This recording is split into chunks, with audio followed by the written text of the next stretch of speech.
Baik, selamat pagi. Hari ini saya akan mengajak teman-teman sekalian untuk melihat kelayakan pemekaran Kabupaten Mapiha. Apakah layak dimekarkan ataukah tidak?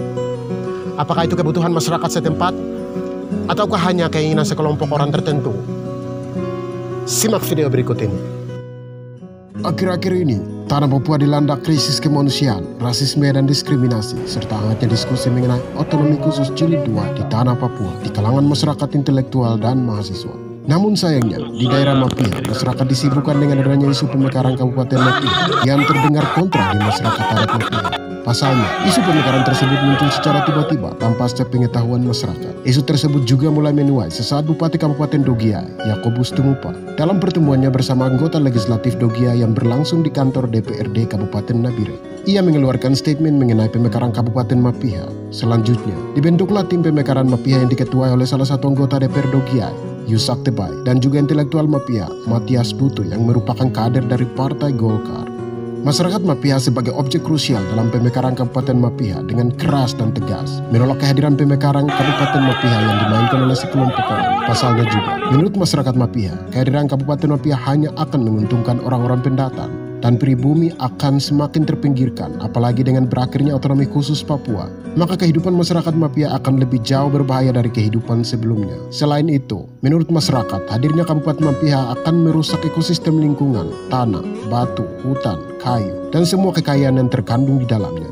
Masyarakat juga trauma dengan beberapa perusahaan ilegal yang sedang beroperasi di sekitar daerah Mapiha, seperti puluhan perusahaan ilegal penambang emas di daerah Degewo, perusahaan kayu di Nabire, terutama daerah Sima, ilegal logging di Sukikai Selatan, perusahaan kelapa sawit, dan masih banyak lagi perusahaan-perusahaan ilegal yang sedang beroperasi di sekitar daerah Mapiha. Juga, kata masyarakat, yang membedakan daerah Mapiha dan daerah lainnya tidak lain ialah banyaknya lokasi dan tempat-tempat bersejarah yang turun-temurun dijaga, dirawat, dan sudah dilestarikan sebagai bagian yang vital dari kehidupan berbudaya. Dengan alasan-alasan tersebut di atas, maka masyarakat telah sepakat dan bersatu hati untuk menolak hadirnya pemekaran Kabupaten Mapiha tersebut. Hari ini, kami tim dari Koteka TV telah mendatangi rumah salah satu tokoh masyarakat Mapiha. Beliau juga merupakan pembina Dewan Adat Kota Mapiha, yang tidak lain adalah paguyuban representatif dari masyarakat adat Mapiha, Bapak Amandus Iyai, guna mendengarkan langsung pendapat dan pandangannya mengenai pemekaran Kabupaten Mapiha Raya. Oke, baik, terima kasih. Sekarang kita akan lanjut ke poin yang berikut, yaitu masih berkaitan dengan sumber daya alam, minerba, dan juga hutan, ekosistem alam. Nah, sekarang ditilik dari perspektif kebudayaan, sosial budaya, kebiasaan, tatanan hidup di masyarakat. Ini kan misalnya kan sekarang kehidupan kita, khususnya Sukume, apalagi di daerah Mapiha, masih kental dengan kebudayaan-kebudayaan, corak hidup berbudaya, tradisi, nilai-nilai budaya, kultur itu kita masih pergunakan dalam kehidupan sehari-hari. Misalnya dalam beberapa lokasi, contoh lokasi ini dulu keturunan ini datang dari lokasi ini, jadi lokasi ini tidak boleh diganggu. Atau lokasi ini ada barang begini, atau lokasi ini daerahnya begini, atau misalnya LIDM ini contoh daerahnya begini-begini. Semua lokasi di daerah Kota Mapiha itu tidak ada yang tidak punya cerita. Semua punya cerita. Semua punya latar belakang. Nah, menurut Bapak, apakah dengan kehadiran itu bisa merusak kita punya tradisi, kebudayaan yang kita dulu kita percaya, yang sampai sekarang kita masih pegang, atau seperti apa menurut Bapak? Iya, itu benar sekali. Kami masyarakat biasa yang tinggal sendiri saja, tempat-tempat itu rusak sampai sekarang ini. Kami ini menderita karena ada bertentangan. Kami yang bisa dapat baku lihat dengan yang leluhur yang ada, yang tempat-tempat Tuhan diberikan itu, kami bertentangan karena kami tidak bisa lihat dengan mata kepala sendiri. Jadi ini merusak. Jadi apalagi kalau pemerintah atau pemekaran ini masuk, berarti dari dulu kita punya budaya ini, misionaris masuk, budaya semua punya. Agama masuk, budaya sudah punah. Pemerintah masuk, budaya tradisi sudah habis. Tempat-tempat keramat sudah habis. Sekarang sudah, apalagi pakai sensor, semua kayu-kayu semua sudah sapu. Apalagi kalau sis sudah masuk, sapu. Kemudian terakhir ini, kalau perusahaan masuk, bupati ini masuk di daerah Mapiha, aduh, kami ini sangat bahaya karena tempat-tempat keramat nanti akan merusak dengan trans jalan, kemudian perusahaan masuk, pemerintah untuk bangunan-bangunan apa, pabrik-pabrik, bukan pabrik tapi untuk pengambilan material, itu semua, kali semua itu sudah tidak bisa lagi. Jadi itu semua tradisi, semua nanti akan hilang. Apalagi sekarang kota mulai budaya kita saja sudah mulai makin menurun. Iya. Kalau sudah masuk pemerintah begini, semua budaya adat kita mafia nanti kita habis. Jadi kamu tanggung jawab bagaimana di hadapan negara-negara yang mempertahankan budaya, adat, baru kita tidak ada. Itu kita susah, kita malu terhadap negara lain.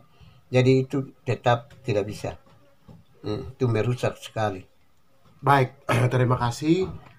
Mungkin pertanyaan yang berikut ini berkaitan erat juga dengan ekosistem, misalnya ekosistem alam di daerah Mapia sini. Contoh seperti di daerah Sriwo, juga di daerah Wegemo sana, itu sudah banyak perusahaan-perusahaan ilegal yang masuk. Dikatakan ilegal mungkin karena tanpa sepengetahuan masyarakat, tetapi kadang juga pemilik lokasi diam-diam bisa ambil. Juga kadang mungkin bupati dia kantongi secara diam-diam untuk kebutuhan untuk kebutuhan pribadinya sendiri. Nah, mungkin sekarang pertanyaannya di sini itu adalah daerah Mapia, ini kan daerah pegunungan semua rata-rata. Nah, sekarang di daerah pegunungan ini kita mendapatkan sumber air. Sekarang pola hidup kita mandi, minum, makan dari sungai. Ya, dari sungai yang ada misalnya Sungai Kalioai, Sungai Kaliteo dan lain sebagainya. Ada banyak sungai-sungai yang bersih. Nah, sekarang kalau kita perhatikan misalnya di daerah Jawa sana, dengan adanya pemekaran kabupaten seperti ini, apakah seperti masalah sampah, lingkungan hidup bisa berpengaruh terhadap sungai atau seperti apa itu Bapak? Karena itu misalnya Kalimapia ini saja, belum ada kabupaten, misalnya saudara-saudara kita yang dekat-dekat dengan Kalimapia, mereka buang limbah dan lain sebagainya, tapi saudara kita di tengah Kalimapia sana, mereka masih menggunakan Kalimapia untuk mandi dan lain sebagainya. Apakah itu bisa menimbulkan penyakit baru, virus baru, atau itu bisa membahayakan kehidupan masyarakat? Contoh seperti masyarakat di Asmat yang kehabisan mungkin karena nyamuk, karena ulah virus baru, ya mungkin bisa jadi itu karena masalah sampah. Jadi dalam sampah itu berkembang virus dan penyakit baru. Mungkin menurut pendapat Bapak bagaimana itu kebersihan lingkungan hidup ini? Apabila kabupaten ini hadir. Itu benar sekali.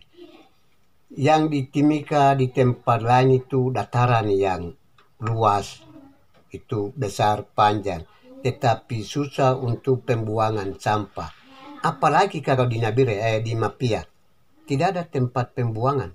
Kemudian itu kami orang Mapia ini hidup dari mata air Kali Mapia dengan Kagi Degewo.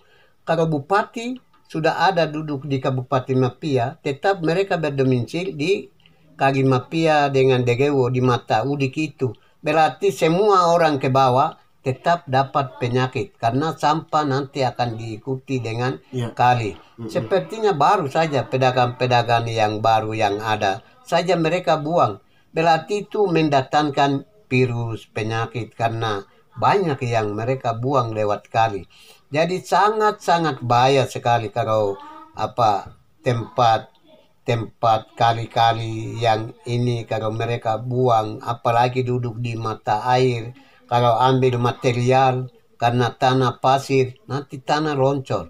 Baru masyarakat yang berdomisili di tempat-tempat itu, tanah loncor, mereka hidup bagaimana? Jadi sangat membahayakan karena mata air itu mereka hidup, tinggal. Contoh yang kecil saja, di tempat-tempat di bawah, di kilo 100 ke bawah, habis sapu rata.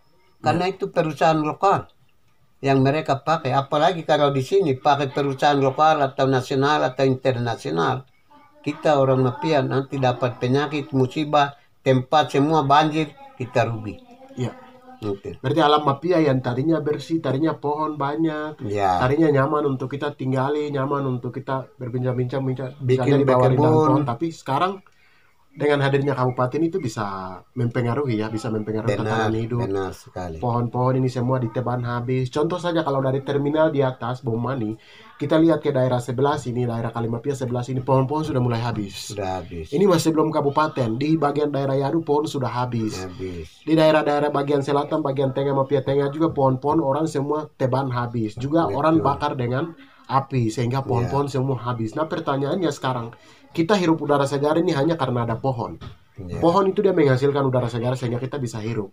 Ya. Apabila kalau misalnya lama-kelamaan pohon ini semakin diteban habis, hancur dan lain sebagainya, ya sudah nanti nasib kita sama seperti Afrika Selatan di sana yang mungkin agak susah untuk mereka dapatkan udara segar untuk hirup, Ya. sehingga banyak yang meninggal. Benar. Nah itu adalah masalah untuk ekosistem lingkungan yang nanti dapat dipengaruhi oleh Hidup masyarakat. ya, dengan adanya pemekaran Kabupaten Mapia Raya. Ya.